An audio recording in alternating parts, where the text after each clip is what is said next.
થળી મઠના મહંત જગદીશપુરી બાપુના સ્વર્ગસ્થ થયા બાદ નવા ગાદીપતિની નિમણૂકના સવા મહિના બાદ કરવામાં આવતી વિધિ અંતર્ગત આજે સવારે છડી ઢોલ નગારા સાથે નવા ગાદીપતિ મહંત શંકરપુરી બાપુની શોભાયાત્રા દ્વારા દેવ દરબાર જાગીર મઠ જવા માટે પ્રસ્થાન કરવામાં આવ્યું હતું।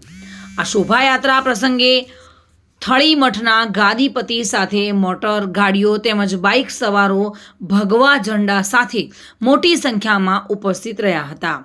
શોભાયાત્રાના રૂટ પર આવતા ગામડાના ભાવિક ભક્તો દ્વારા ઠેર ઠેર થળી મઠના અંતર ધ્યાન થયેલા જગદીશપુરી બાપુ બાદ નવા નિમાયેલા ગાદીપતિ શંકરપુરી સાથે નીકળેલી શોભાના દર્શન માટે ઠેર ઠેર મોટી સંખ્યામાં લોકો ઉમટી પડ્યા હતા।